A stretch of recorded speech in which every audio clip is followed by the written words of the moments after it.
Hey, guys, this is Cory HUDDLESTON, and I am super excited today to be sitting here with my good friend, Frank Sell. Frank, thanks for being here, buddy. Man, it is totally my pleasure, friend. Awesome, man. Well, I just want to do a quick introduction for you, just as far as like what I know of you, and then I'll let you kind of pick it up from there and kind of, finish filling any holes or anything that maybe I left off. But Frank, dude, I met you probably about a year ago or so, and I got to say, like one of the greatest things that's really stuck out to me as far as who you are, dude, is just your uniqueness, your unique approach to life, and really just being this guy that who just you are to me the very definition of what grit represents inside of wisdom and grit, man. I mean, you are like the persistent dude. I mean, you just keep going through, and every time we talk, we've had a lot of great conversations together, and I'm just more and more blown away by the caliber of your character and the kind of guy that you are. Frank is actually the CEO of Baby Beard. Was it babybeard.com? Yeah, Uh, babybeard.com or Baby Beard babybeardclub.com. Club. That's right. Yeah. And then Armored Up Man, which is another group here on Facebook that support is in support of developing men and giving them the tools that they need to succeed in life.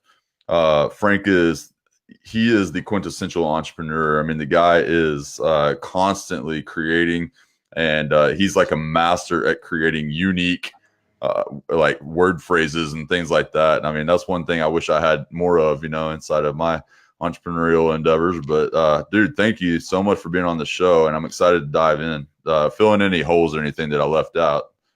Man, I just like beyond honored. It still like just blows my mind away that people actually want to hear what I have to say.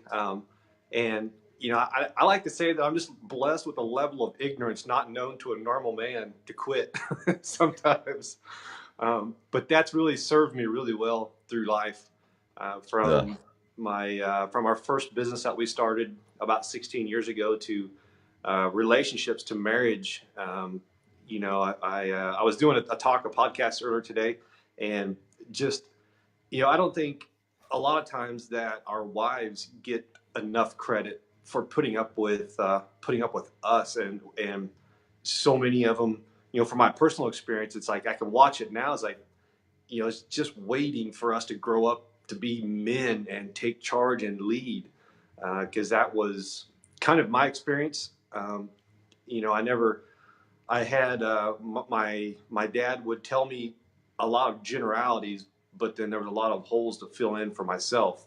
So that's kind of where my growth and personal development, my hunger come from. Because when the pain of staying the same is greater than the pain of change, will change, and that's where I was about 10 years ago. interesting. So, how old are you, Frank? 43. 43.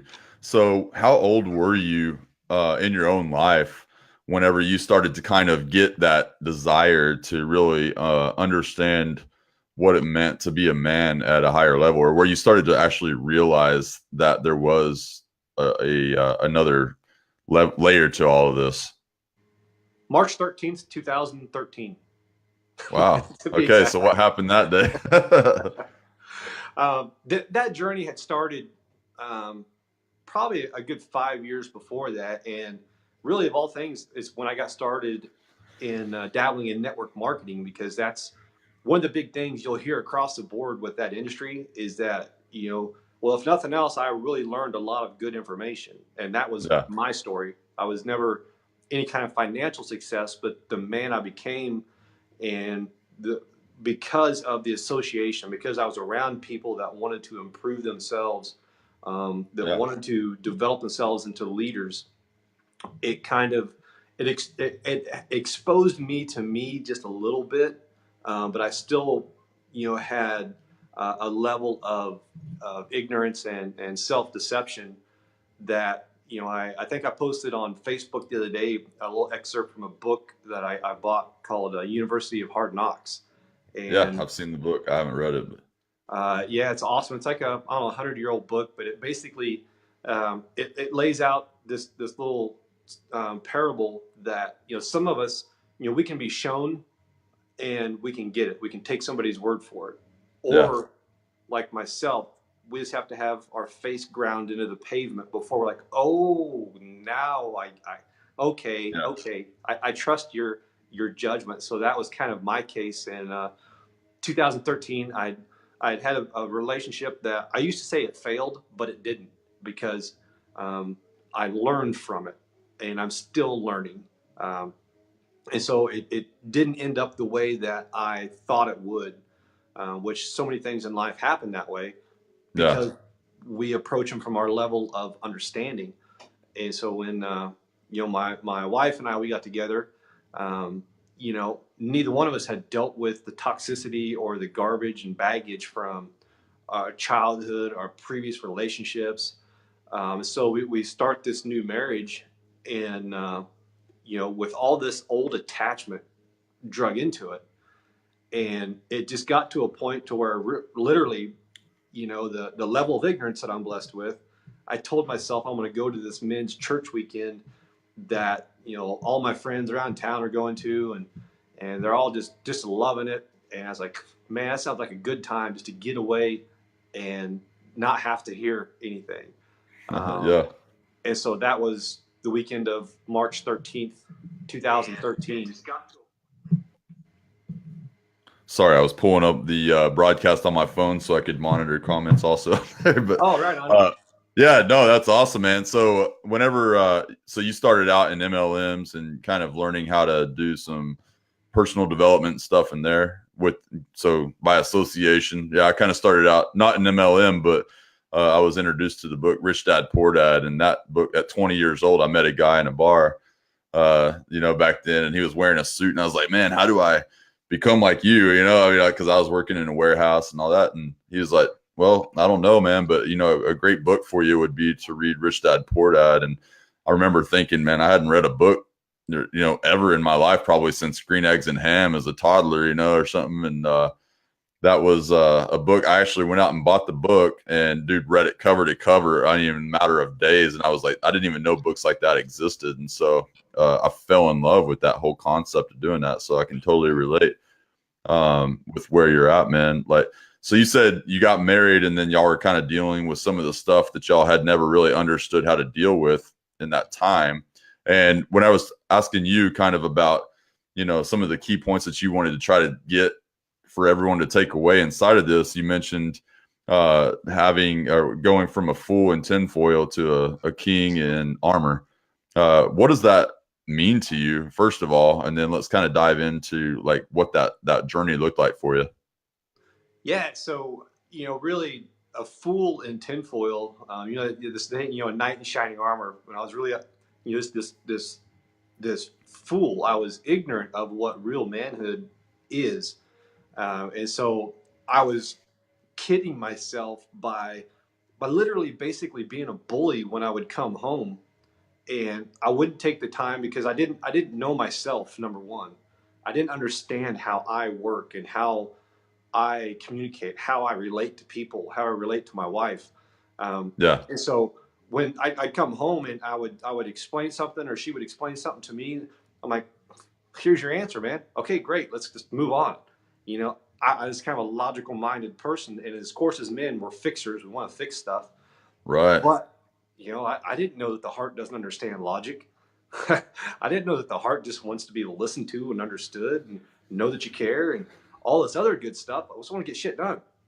Yeah. And so, the fool in tinfoil was thinking I had all the answers. The fool in tinfoil is that, that you should just listen to me because I just said so, which remind me, I'll tell you a funny story. Okay. Everybody that's the wisdom and grit, man, you'll love this. Yeah.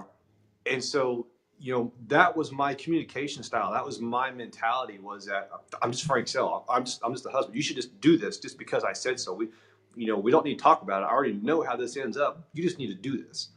And so, That's funny. yeah, it is. And so, So going through that cycle, and the book Love and Respect talks about that, the crazy cycle, where yeah. really we're just communicating kind of from ego to ego or personality to personality. We're not communicating heart to heart, because I didn't learn to connect with my heart. When you think about like the male divine and the feminine divine and the alpha and the omega and all this stuff. So I get to really start looking at my life, and like from birth, I didn't have that feminine, that divine connection of compassion and love, because literally, if you think about at birth, I was what they call a rhesus or RH baby. So my mom's blood type and my blood type didn't match. I'm the Mm. third. I'm the youngest child of three. So what happens in a woman's body when that's the case, when the father is RH positive and mother is RH negative, each child, successive child, her body attacks the child at birth. And Yeah. so when I was born and the sac broke, her body recognized me as a virus because my blood type didn't match hers. And so I was what they call a blue blood baby. I actually literally had to have a transfusion immediately when I was born because my Wow. mom's body tried attacking me as I was coming into this world. Yeah. Um, and so then, the introspection and looking back and getting to understand my dad's story a little bit about him growing up and his lack of connection to his mother and his lack of connection to a father and leaving home at 14. And you start looking at all these paradigms they're basically placed on us from 0 to 7 years old when our social programming is established, how we view the world, how we interact, how we communicate. And so going back through these things, I realized, I started to get a realization of that I just didn't know what I didn't know. The four levels of consciousness. You don't know what you don't know. You know what you don't know. You see that it's, it can be done differently or whatever, and then you know what you know. It's like a child when they're first walking, they're thinking about each and every step. Yeah. For the longest time, I had to think about every word that come out of my mouth, and then Wow. eventually you just don't know what you don't know. You know it so well you can sprint. And so that's kind of the phase on a lot of stuff relationally that I'm moving into. But at first, man, I felt like a freaking steer. And if Mm. you're from Texas, and if people watching this or listening, you don't know what a steer is, that's a bull that's had his balls cut off. And Yeah. that's how I felt when I first had the solid tarsus, man, the scales come off my eyes, and I'm like, holy crap, man, there's like collateral damage all around me. I didn't even know it. Yeah. That's crazy, man. Yeah, and I think that's the case for a lot of men really walking around. I mean, I've literally met with guys that are in their 50s and 60s sometimes that really haven't even learned some of these lessons, and it's been extremely surprising to me. Because I think the sadness is that there are men walking around like that, and it is like watching a steer roll around. I mean, let's this castrated bull, man, like this thing that was meant to be powerful, and it's wandering around less than what it was created to be simply because of how it sees. I mean, not the bull in that case, that was something that was done to it. But like for most men, though, it's like they're walking around, just because of a certain perspective that they have chosen to identify with in their life that can literally be transformed when they allow it to be. And real quick, I just want to thank everybody that's tuning in right now, by the way, for taking the time to be here with us. If y'all have any questions or anything like that, make sure you chime in and give us whenever you have something that maybe is interesting to you or whatever else. We'll make sure that Frank answers that, or I answer that, whatever, while we're on this. So Frank, so let's talk about the journey a little bit, man, because obviously you started out pretty rough, man, with that whole RH thing. And I want to say that was the same situation that was going on with my wife and my son, although I think they give a shot now that kind of helps with that process to kind of trick the body into it. So I know what you're talking about. And I remember hearing that the first time and I was like, dang, that's crazy, But that's interesting that you've experienced that. So did that really affect your relationship with your mom, by the way, or anything like that? Did that have anything to do with anything like that? No, it didn't have anything to do with the relationship. Okay. But when I guess when you think spiritually, I can't help but to think that it didn't have some sort of effect on a person's life. Because it's biblical about the sins of the father, sins of the sons, and like these energies and stuff that gets passed when you don't even really know it. Right. But like when just who she was and who she is, they're the continuation of the lack of a maternal connection You know, and I just look back as like how many layers deep that goes. I was like, man, it's right from the get go. I didn't have Yeah. that that feminine divine, you know, in like a biblical perspective of marriage and stuff. You know, you kind of learn that connection, that love aspect, the heart, the feeling from your mother. You know, it's supposed to be Yeah. nurturing and stuff. And I can't recall ever feeling that nurturing. Hmm. Yeah, that's too bad, man.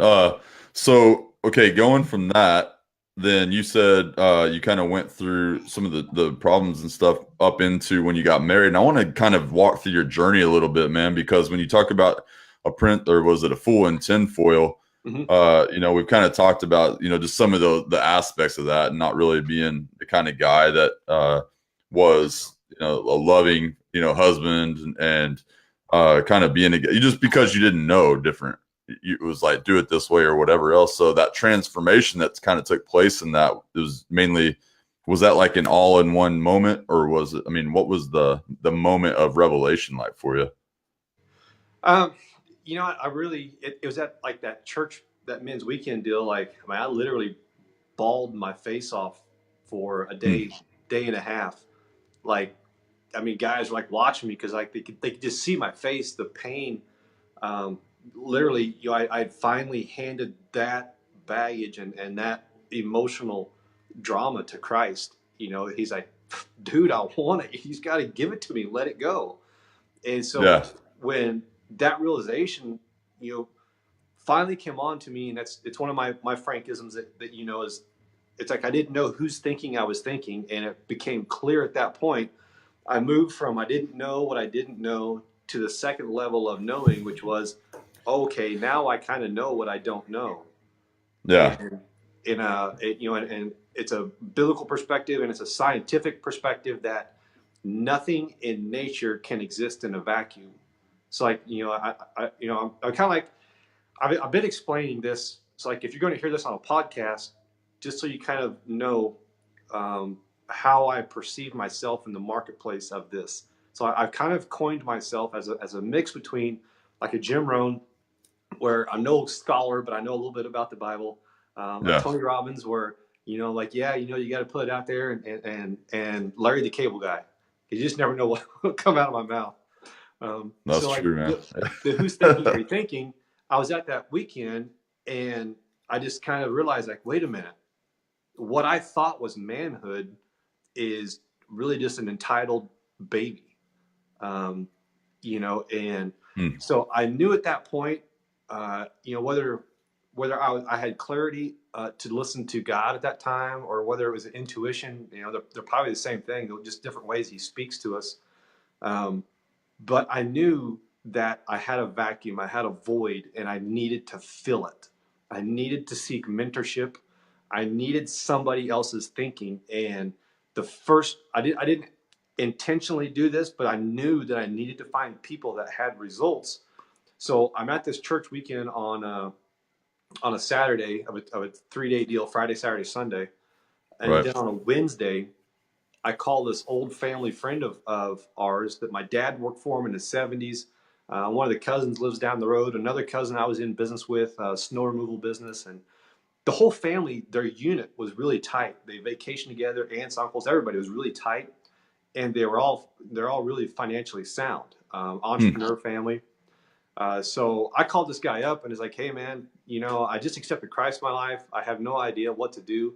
The people around me, I mean, they may have good intentions. They mean well, but I don't feel that, you know, maybe they were just saved 3 months ago, or at this last deal or whatever. So when it comes to having fruit on the tree, you know, I just, and I may not have said that, but I know that's what I was feeling, is that you Yeah. guys have the results that my wife and I want to create in our life. How do we do it? Hmm. And they happen to be, you know, so when my dad worked for him, they had a farm implement dealership, Case, New Holland Steiger dealership. My dad was their lead mechanic. In the 80s, when the whole Russian grain embargo and stuff just destroyed a lot of farms, a lot of farm, you know, manufacturers equipment. They have, of all things, went into Amway, And Mm. there's you can't count the number of millionaires that business has created. Whether whatever stigma it has, they have something right in their personal development process. And so I didn't know what they were doing. All I knew was that they were selling pots and pans or some crap or whatever. I didn't care what pyramid or what I didn't care what they were doing. I cared what they knew. And if I had to do that to be around them, I didn't care. I just wanted to get Yeah. around them so I could soak in their thinking and kind of just mentor with them, bounce my thinking, say, hey man, this is what I'm thinking. And just like any good mentor, like Christ or the rabbis that taught Christ, um, they don't really answer your question. If they Yeah. do, they answer it with a question and then a reference of where you can go dig up the answer yourself. Teach a man to fish. Yeah, all the way. Yeah. So that's interesting. So you reached out to this family that you admired in multiple aspects of life. Were you entrepreneurial prior to that? Yeah, I'd already been Have in business probably Oh, you had 10 years. And doing it what? was, so we started our first business in the auto repair in the automotive industry where Okay. we fix hail damage on cars. Yeah. Uh, so coming out of high school, I was a welder because I didn't want to go to school. I didn't like school, so I learned a trade because I could always go to work. And Yeah. this kind of ties into where I'm at right now with like the wisdom and grit. The further I go, the more that my thinking changes. So growing up, I'd always learned and spoke about income, meaning that I wanted to make $20 an hour. When I started my first business, I wanted to make 100 grand a year, and so that's income thinking. And so when you go back to like the book you're talking about, Rich Dad Poor Dad, Yeah. that's not cash flow thinking. And Right. so really, in 2003, before a couple years before that, maybe 2000, I literally bought $100 VHS tape on how to fix hail damage on cars, taught myself, quit my job, and just started hustling. And so the problem though was that I was more concerned with how much money I make versus how I make my money. Yeah. Income thinking versus cash flow thinking. Right. And the cash flow thinking, what that's going to do is help create personal freedom in that area of your life. That if the cash flow is coming, if I'm building assets, building things that spit out more money, then I may have more personal time to sit around and read or learn, study my Bible or do more Yeah. small groups or whatever I want to do versus what I have to do to pay the bills. Yeah. That's awesome. And that's exactly why in the intro I was saying you exhibit grit, man. I mean, because that literally every time I talk to you, it's just like more and more of that. So that's cool, man. So so how did you get into the baby beard company? Because I know, is that why? Because you were trying to create more of a product driven company where it was residual. I mean, because I can imagine that that beard oil is more of a residual type of product. So is that kind of what led you into that, or do you have some other stuff going as well? Yes, and yes. The taking the nuggets. So the network marketing stuff is kind of like that relationship I talked about. It didn't fail. It just didn't work the way I thought it would. But, Yeah. but what it did was it planted seeds. And so it planted seeds of and I've talked about this a couple of times. So, I started my first business, the hail repair business, because of the perception of freedom. I wanted to make my own choices. I wanted to decide, I could rely on myself. Yeah. But the underlying feeling was I wanted freedom.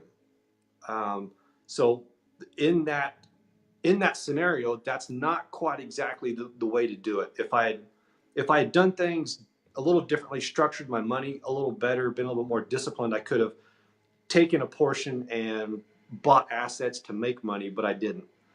So Yeah. here we are now. And so I was in this network marketing. It planted the seeds of personal development and a purpose, and it planted the seeds of freedom, of some kind of passive money, some kind of asset cash flow generating machine. And so, I mean, there's tons of different ways to do that with, houses, rentals, there's crypto, for all kinds of stuff out there today. And so, what happened was, I had this freedom bug. And so when it comes to our marriage, my wife, she is like, man, she is just like a freaking gold mine of wealth of information when it comes to health. So like everything in our house, that's her area of expertise. So when it comes to my kingdom, her castle, our empire, that falls under my castle. So within the castle, within the home domain here, like, I mean, she makes our body wash. They used to make our toothpaste, our ketchup, our mayonnaise. I mean, everything she can make from scratch, like our flour. How do you make mayonnaise? I've never. Dude, like with raw eggs and olive oil, and it's like, I don't know, magic and pixie dust. It is unbelievable, the food. It's like it's like a gourmet restaurant here. That's awesome, man. And so about 2 years ago, we, me and a couple guys, we got together and started a Facebook Live video show, the Entrepreneur Interview Show, solely based on that. There's stuff that we don't know, and there's people that know it.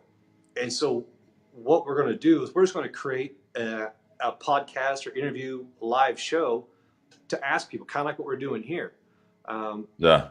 And through that, we just developed a network of relationships and different people, so that when I started to grow my beard, I've had this beard now, not quite 2 years, but I didn't think I could grow a beard. And you grew that in 2 years? That's impressive, man. Yeah, March would be 2 years. Wow. It's man, I'm telling you, man, it's my wife's Miracle Bro sauce. Yeah, we got to get into some of the names here because I want to talk about that stuff too. I really want to kind of dive into the e-commerce stuff that you've been diving into and some of the lessons, if you don't mind, later here. Yeah. Yeah, I can tell you how not to do finish your story there. I apologize, but I do want to go down that road for sure. Okay. Yeah. So when I told my wife, I was like, I'd never grown a beard in my life. I'd had a goatee for a while. And I was like, hey, I think I want to grow my beard out. And she's like, yeah, I'd love to see you in a beard. And I said, but there's a couple spots that don't grow very good. And she looked at me, and she knows me well enough. She's like, don't go buy something, because she makes this homemade eyelash growth serum, like for her eyelashes and her hair for split ends and so on. It's like this organic homemade magic sauce. And she's like, I'll just change it and make it smell a little bit more like beard oil for you. It'll work just the same. And I was like, great, whatever works for you, baby. Kind of patronizing a little bit, but at the same time, I know my wife knows what she's doing. And so she makes this magic beard sauce. And the first night I use it, I sleep really good. And being a kind of like a marketer or an entrepreneur, I'm like, wait a minute, what happened?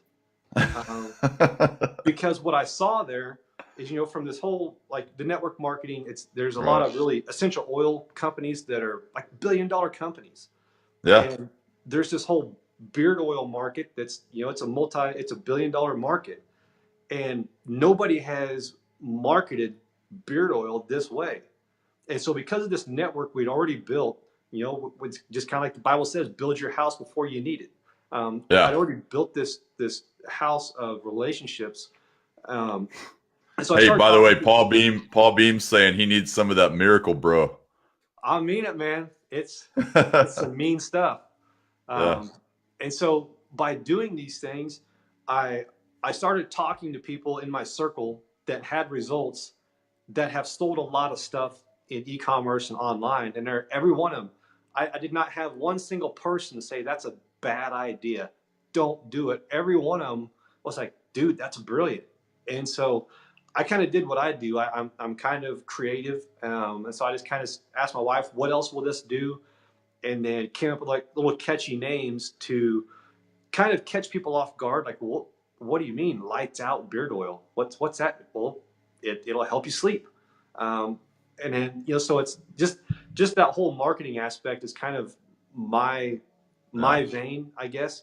And so when I started looking at it, and I came to realize, I went to an entrepreneur event, entrepreneur social media influencer event.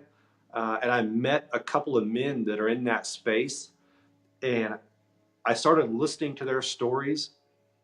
And I sit here and I'm looking at my story from, starting my first business, to having a marriage that nearly failed, it nearly ended in divorce, to finding out that there was this. We'd always fought this nasty battle with my ex on custody and stuff. And it's not Yeah. just because he said, she said stuff. There was literally just lifestyles, things that we didn't agree with, that no parent really would agree with. And then to find out that the severity of that was beyond anything we can even imagine. Mm. um, and then when that battle showed up at my door, I had already equipped myself with armor. And by that I mean armor of mind, to have a clear vision and discernment, and know that this was the moment that the last 30 some years, 40 years had been equipping me for. And it was time to pull out my sword and cut some fucking heads off. Mm. This was my moment to stand and fight the evil that had showed up at my doorstep. And that was 2 years ago. And the things that this family has, I'm just so proud of my wife and my children, the way things have gone. When, like, the day that this landed at my feet, the first thing I did was went to God, and I prayed to God with my wife and with my children. And I mean, there is no doubt in my mind the power, because I'll tell you a little story on that piece. Yeah. So Do it, man. if you're on the fence about, just disregard Christianity or baptism or Episcopalian or Episcopalian, whatever it is, there's a God, there's a Christ, and there's you and me, and there's a Holy Spirit in there. So we got together as a family, stood there and prayed, because I had been equipping myself with this armor, a clarity. I had practiced this battle over and over, because I knew there was a war for me first. There's a war for my wife. There's a war for my children, and I Yep. knew that I needed to be equipped. And so immediately I just went back to a resource. I don't know if it's Neil Dobson, The Bondage Breaker, a book called The Bondage Breaker. And I went back and read it. And so we prayed with my children and said, ask God to tell you what your heart is feeling right now. And then we're going to pray and give that to Him, because He wants that. He wants to take those things. That's not our burden to carry. It's our burden to learn the lesson, and then to help somebody else. And Yeah. I shit you not. Prior to that, about 2 years, somebody had given us Gideon Bibles. These little bitty Those Bibles, little like orange hand ones. Bibles. Yeah. No, I get it. Yeah. I'd never That's. opened them. I'd never looked at them. We put one in the console of the car, and one is floating around the house here somewhere. But this was 2 years ago now. We prayed over the kids and over the family. Everybody spoke what they felt God had told them that their heart needs right then, and we prayed over that. And immediately, it wasn't a minute later, we had never picked up those Gideon Bibles, but my son goes, "Dad, where's that little green Bible at?" Nobody had touched it. Nobody had asked about it for 2 years. Wow. And we go out to the car and get it. And I said, "I don't know, son. I think it's out in the car. Go get it." He goes and gets it, and he and I sit down. And because I knew that this was not my war, this was my battle. I am the king in this piece of the battle for the bigger war. But this is God's work to lead my family. So let's go see what He says. And I had no idea that this little Bible, you open it up to the first part of it, and it lists out all these things, from lust to anger to hatred to guilt and shame. And then it tells you where at in the Bible to go find out and see what God says about that. And Yeah. so it's so awesome that we sit here and we pray, and then not 2 minutes later, my son asked, "Where's this Bible at?" That That's had crazy. never been How old's your touched. son? 13 now. That's cool, man. Yeah, and so Hey, you're building a legacy, bro. That's what it's all about. yeah, thanks. That's And it cool. was, you know, in that situation, I'm like, you know what, I'm I'm still kind of not really in that castrated bull phase. I'm solid in who I am and what the situation is, but something just told me don't get in the middle of this. Let them read these words, and then, like a good leader and mentor, we'll discuss what did you think that says. How do you interpret that? Let's talk about it. Yeah. Yeah. The art of asking questions. I talk about that a lot with, people that I mentor and, different men within the group. I think that that is an art that a lot of people just don't recognize, as being, I think that's one of the top just gifts and skills that you can actually utilize in communication is just learning how to ask questions. Whether you know the answer or not, it's not about that, but letting people figure out on their own. So, and it's an art form, it's one of those things that can be utilized over time and grown, and kind of perfected over time as well. So that's super cool, man. I wanted to go back real quick because Chris Hubner, he's asking when you were talking about your relationship with your parents, he said, do you think forgiving your parents is important? And then he followed that up with or necessary. All the way it is, with a caveat. Um, you don't even have to tell them. You don't have to talk to them because it's in your heart that you're holding on to that. And Yeah. so what I've learned, and I've experienced this, again, everything in this life. I mean, God loves us so much, man. Everything, He's going to say, yeah. It's like if you want to become the man, fulfill your potential instead of just getting by on talent, He's going to provide you situations to do that.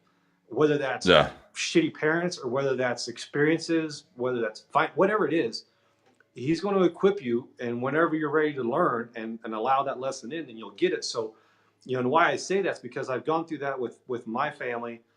And, when my wife and I got married, we became one, separate Hmm. from my mother and my father.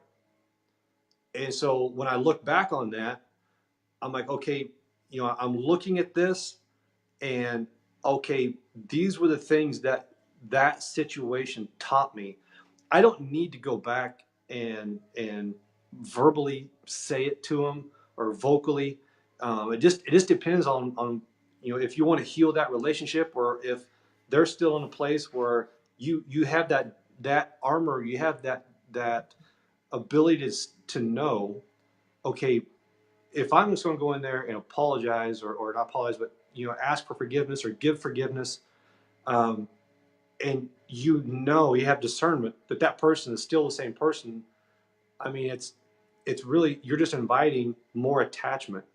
So the reason why I say Yeah. some of this, just from my personal experiences, with like with my wife or even with my father, there's um, there's been cycles that we go through, and I've literally just spoke it to myself as like, man, God, I really forgive them because number one, 99% of people that you and I know don't know who's thinking they're thinking.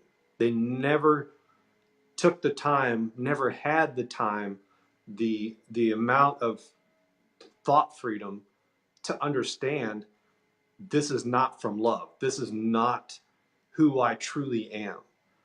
Yeah. This was What do just you think is the existence. big thing that holds people up there? Ego. Yeah. Because Ego. I run into that a lot, and I was kind of just thinking through it, and I think it's that to some degree. I think there's obviously a huge ball that's been dropped um, with men in general for raising up the next generation of their family, because we set identity in our families, we set identity in culture and in the world. So I think there's a degree of that. I think that there's obviously blindness just from our hard-heartedness, that to what you were talking about with when God removed the scales from your eyes and you became aware of this whole world that existed that really had never been aware of before. So I think to some degree there's a spiritual aspect there as well.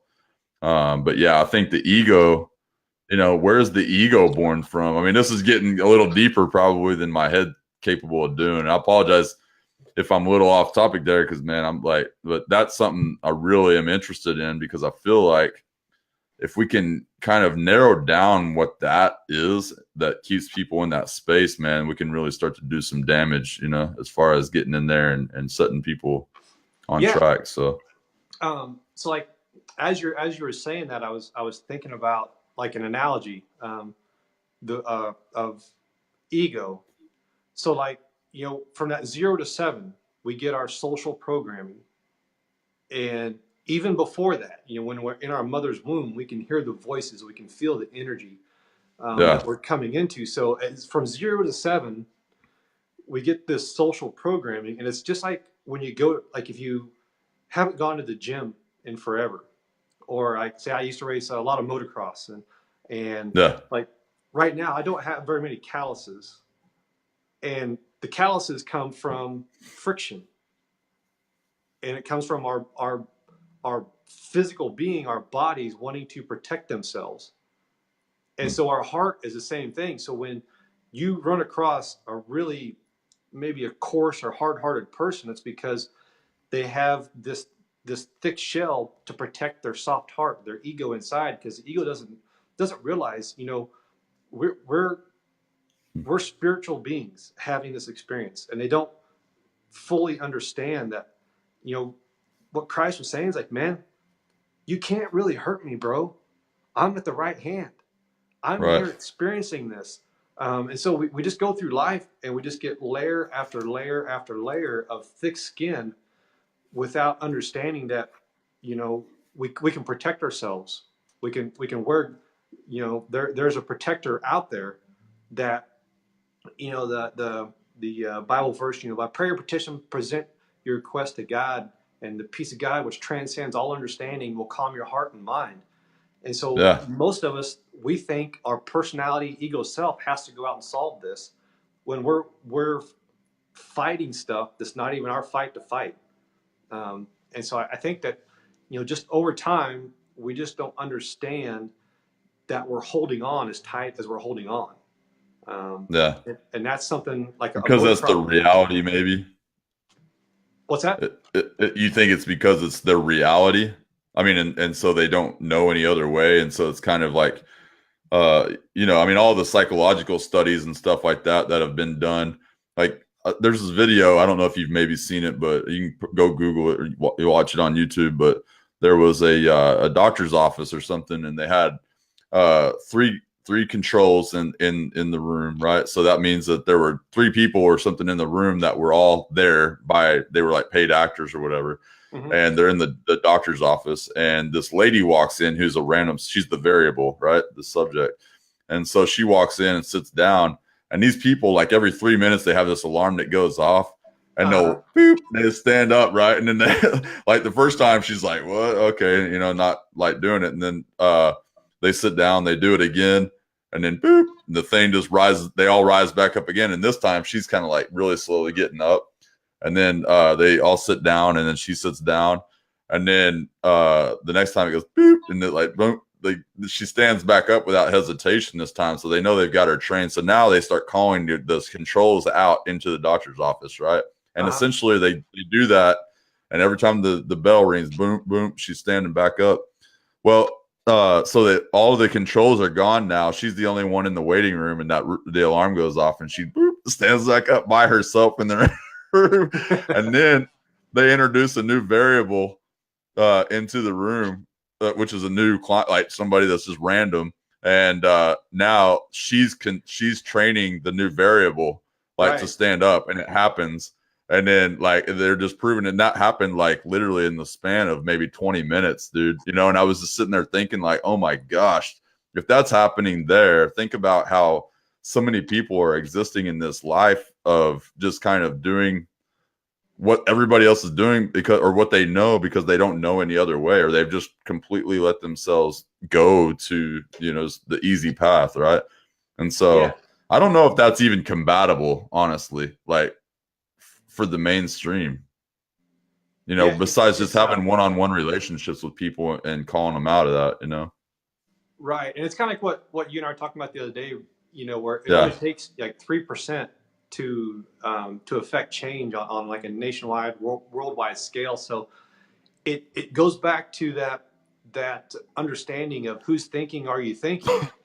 And so I look back, I was like, wait a minute, okay, I didn't know whose thinking I was thinking, and the information that I got from my family wasn't correct, as far as what like a biblical standard or just on how to treat people, how to do things. Um, Yeah. so where did they get their thinking? And so I start looking at it. Okay, well my dad's dad died when he was 3 or 4 years old. A stepdad come into the picture. Stepdad was physically abusive.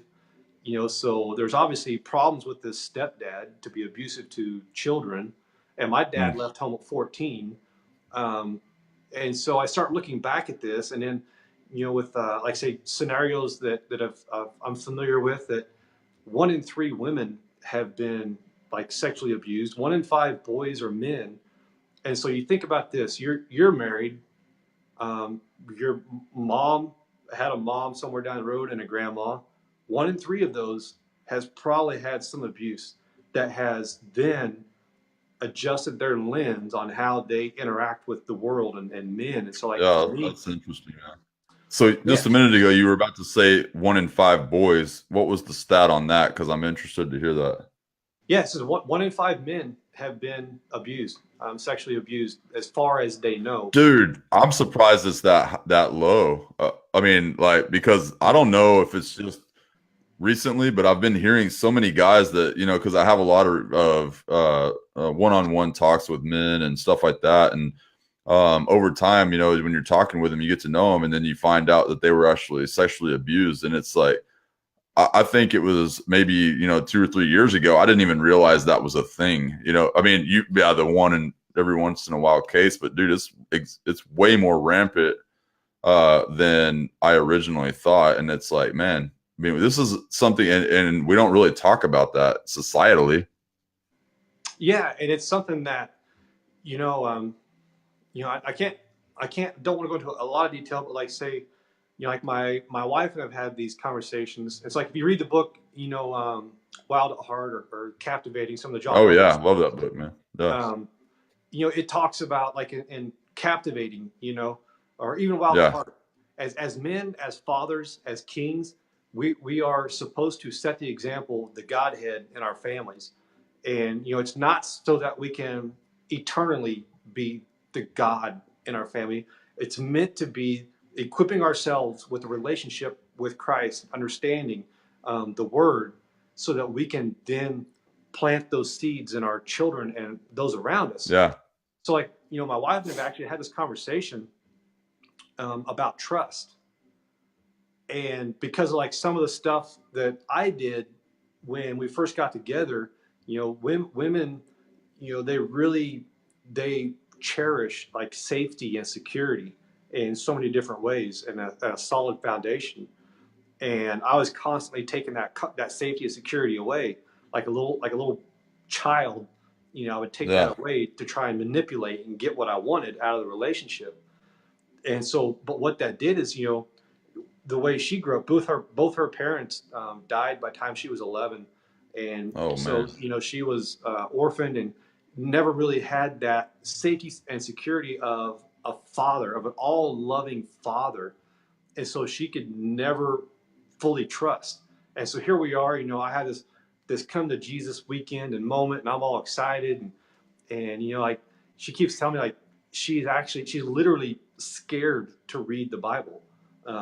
And so I would read it to her. I would read books interesting. to her so that then she could ask me this stuff. And Did um, she say why, or what was yeah, the reason?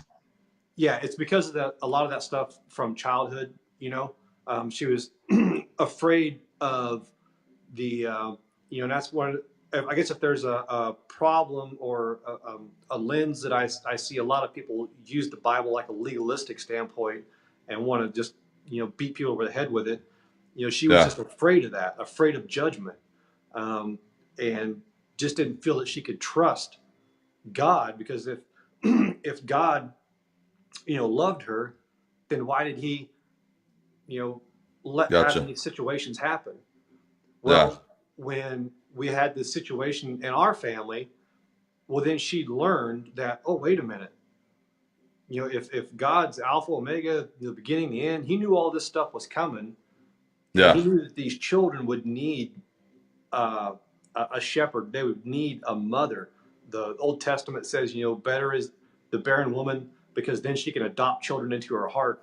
And God knew these children needed that mother figure. They needed a mother, regardless of maternal connection, biological connection. They needed that, and she Yeah. learned a purpose for all the stuff that she went through. She's Right. like, oh, wait a minute. I can tell these kids, it's not your guilt or shame. I know exactly how you feel, and can walk them through it. And then, me as a king in that dynamic, I can feed myself and help strengthen her.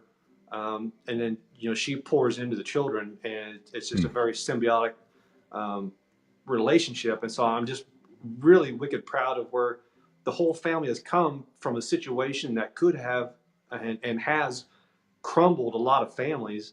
But we just led through the word and led through faith, just this whole thing. And just like now, whenever a situation arises or something, um, the whole family is becoming armored up to attack this battle. Man, I gotta say, I'm super proud of you, man. Like for leading your family like that. That's super. I mean, it's just rare, for men to kind of take the mantle like that and do, have the humility to kind of come face to face with mistakes or a lifestyle that they've chosen in the past, and then having that desire to move beyond that, man. So God bless you, dude. Like that's awesome. Super proud of you, man. I'll be praying for your family too in that regard. Um, so I want to kind of real quick shift gears because we're coming up at about 50 minutes here. So, but I do want to talk about your site and kind of like just from an e-commerce perspective, because I know that there's probably a lot of guys that are going to be listening to this that it's in all aspects of being a man. So when you look at it from Garrett White, he talks about it in Warrior from Body, being balance and business, right? And Mm-hmm. so those four kind of categories. But I really think that a part of unleashing men is equipping them to be financially free, right? And like kind of giving them the tools that they need to be successful. And, you've been awesome to share stories of kind of how you kind of shifted gears within your family and in your faith and all that kind of stuff. And so, if you don't mind, like, could we jump into that a little bit and just kind of dive into like what you've seen work? Like, how did you get started within the e-commerce business? And then what were, some of the key takeaways that you feel like every man should know if they choose to go down that path? Yeah. Okay.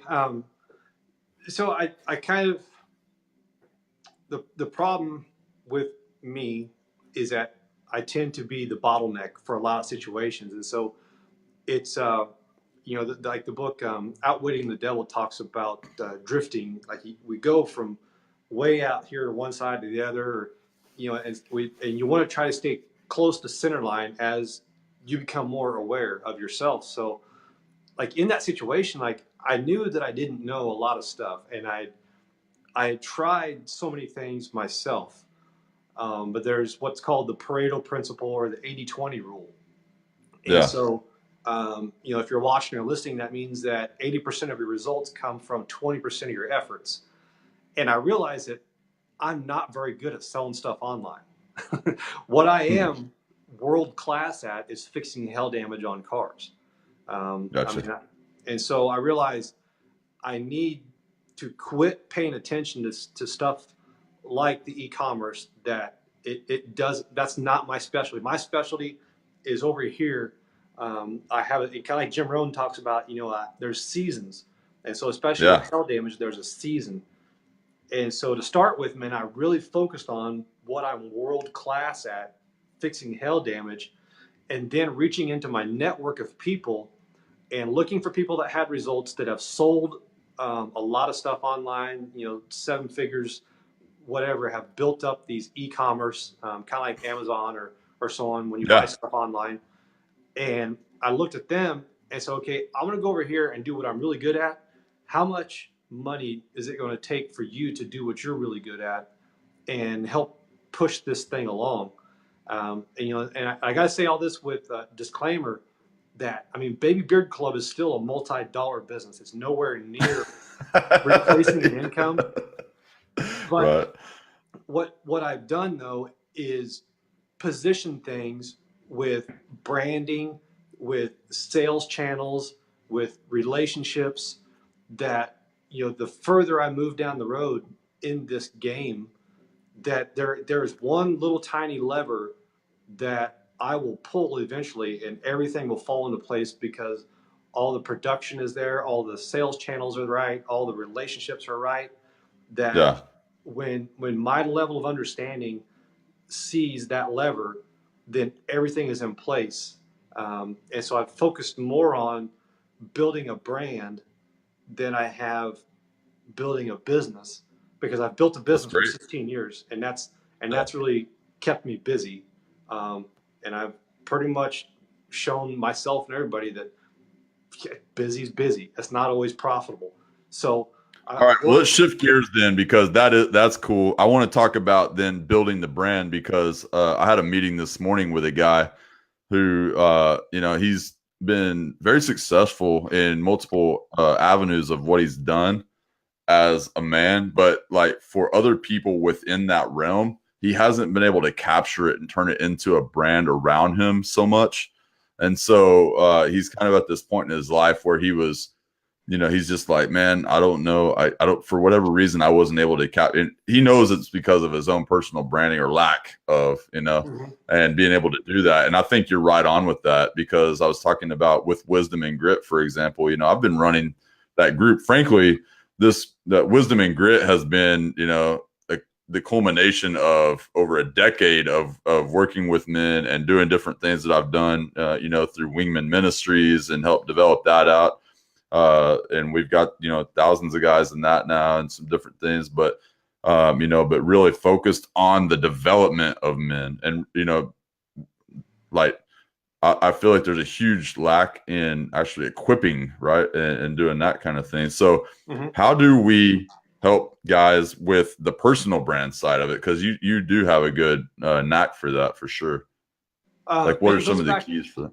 it goes back to network marketing, what I learned there. So Michael Dell in 1999, he said there will be 3 C's of the internet. There'll be three C's, and he Right. drew 3 circles up on the board, and he drew this circle that said content, or you can think products.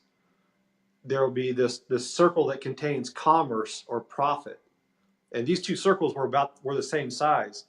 But then on the third C, he drew it 3 times as big as the other two, and he said, "This is community or people." Yeah, And that's he said smart. in When was this? 1999, 99, Wow, man. yeah, in 99, That's Dell yeah. said that whoever can own the community will own the internet. Wow. And so you look at Facebook and look at all these sayings, and I'm thinking to myself, so Baby Beard Club and Armored Up Man really got launched on the same day. Another one of those, that weekend that I met a couple of influencers, Sean Whalen and Ryan Mickler, and I saw their stories, and I saw, okay, yeah, okay, those guys have stories, but like I said, man, their stories, they, I mean, it has nothing on what we've experienced. And I realized that's my purpose and my calling, is to understand my story and understand how to equip other men with armor for the battle, for this overarching war. And so literally, I'm ready, fire, aim. I mean, Cory knows this from the conversations we had, that in the bleachers sitting at that event, I went to GoDaddy and said, there's Order of Man, there's Lions Not Sheep, there's Wake Up Warrior, all these different things. And I thought, man, I'd always been equipping myself with armor. So what? And so I just went to GoDaddy and looked for Armored Up Man, and literally bought it for $1. Went to Facebook, started the Facebook group, Armored Up Man, and all these things. And I said, wait a minute, over here, I've got this brand, this business that serves men. I said that'd be a great way to reach men, is to grow these two things together. And Baby Beard Club as a brand, it's something that I could sell down the road once it hits that 6, 7, 8 figures, but I don't have to, I don't need to, but that would be an option, because my end goal is to grow a community over here of like-minded men looking to fulfill their potential instead of just getting by on talent. Yeah. No, that's right on, man. That's a big part of Wisdom and Grit too, man. It's like I've focused, haven't done anything to monetize the group up until recently. And even then, it's been really low key because it's been all about creating as much value as possible and developing out the relationships inside of the group and really understanding the community, giving them a place to grow and to desire to become more, really finalizing like what is the message and the like what is Wisdom and Grit, right? Getting behind that. So taking the time to do that. And inside of that, developing out my personal brand, whether it be on my personal profile and kind of just out in the community and developing those skills and the skill sets and everything that are necessary to kind of be that leader of that, and then just taking the time to let it go through. And it's been really awesome, man. That's really helpful, dude. I think that there's a lot of guys that are going to benefit from just, what you've had to say today. And do you have anything else you want to kind of get out here today before we kind of cut out from here? Or if any of these guys have any questions, let's see. So much. Paul Beam says that's where I'm at, learning to generate so much income, so much still to learn as I build and work on generating income. Let's see. Doesn't look like there's many. Ted Corbeil. To our point earlier, what we were saying, Ted Corbeil was saying power and control. You can only control yourself. Deciding to forgive is deciding not to let the other person control your feelings any longer. That's powerful. Mm-hmm. Ted's a super genius guy. He actually led the intelligence aspect. He was over in Afghanistan. He was the head of Marine intelligence in the Marines over there. I met him a while back and connected. He's a smart guy. So, man, that's awesome. Yeah, he's a good dude. So, all right, man. Well, I just want to say thank you so much for taking the time to be on here today, man. And I really appreciate your friendship, and I look forward to continuing to develop that relationship with you and working side by side with you in this mission that we have to equip men and give them the tools that they need to be the men that they've been called to be, by God, and to unleash them into this world and to call them up into something greater, to help them become the builders of this world, make the world better than the way that they find it. So let them know where they can find you on Facebook or wherever else, and let them connect with you, man. Okay. Yeah. Anywhere, I think it's at the Frank Sell, or I'm sure if you, Frank Sell on the social media. That's SELL. Right? Yeah. You can search for hashtag Frankism on Facebook, and you'll find a lot of my. And there's some funny ones, man. You got some funny Frankisms, bro. Yeah. I like the particular one where you say you franked it all up. Oh man, I frank it up all the time. And so that I want to tell you a story about how I knew my wife was the one. This will tie it in clear back to the beginning. So when we first got together, she was doing dishes and I was eating the dinner that she just made me, and we were having you might call it a discussion. Some people might call it an argument. But she had her back to me and doing the dishes.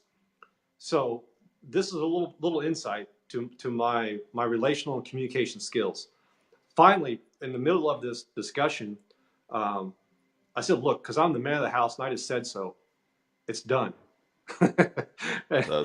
And my mentality at that time was that either it's going to be a bigger fight or it's done. I don't really care. Yeah. and like she put the dishes down in the Is that sink. where that huge scar came on the side of your face? No, just like Yeah, it's like right here. no, yeah, And so I was like, we had this argument, this discussion, and I was like, because I'm the man of the house, like I need to say that, and it's right. done. And she puts the dishes down, and by the way, my wife is Australian, and she puts the dishes down, turns around and looks me right in the eyes, and says, "That was hot." Oh, that's hilarious. Yeah.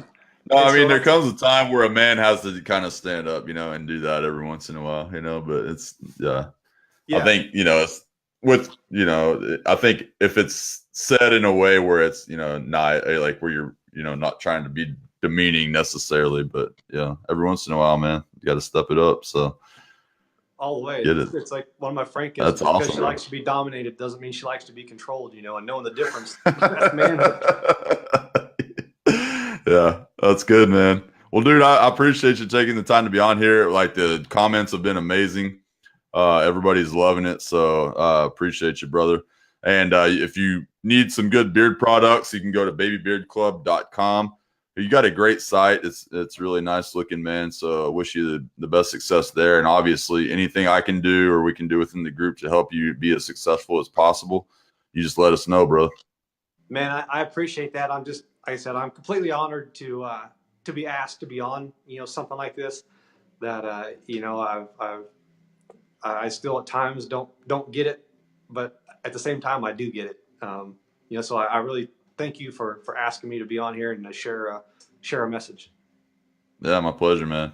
All right, guys. Well, tune in next week. We're going to be interviewing Aaron Jenks, and we're going to be talking about the importance of politics in a man's life and why you should be involved and stop hiding behind, everything else that's kind of going on and trying to avoid it, because we need good men in politics. And we're going to be kind of talking about some of the current events and how you can get involved. And it'll be pretty funny, and it's probably going to be some pretty in your face type of stuff too. So it'll be awesome. And I want you guys on there engaging. Frank, I hope you'll tune in then as well, and appreciate you engaging in the group too.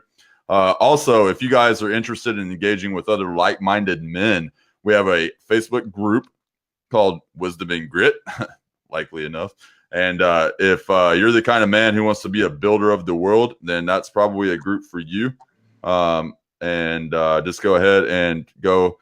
I think I have the link up or I'll put it up on this video or whatever, but you can just put that in the Facebook search bar and the group will come up. Go in there and I'll approve it, and you'll be in and rocking. And we have an awesome group of about 700 men who are really intelligent guys. I mean, they're also extremely humble guys, just like Frank. Check out his group, also Armored Up Man. And just guys, let's go out there and conquer the world. This is what we were created for. Talk to you later. Thanks, man.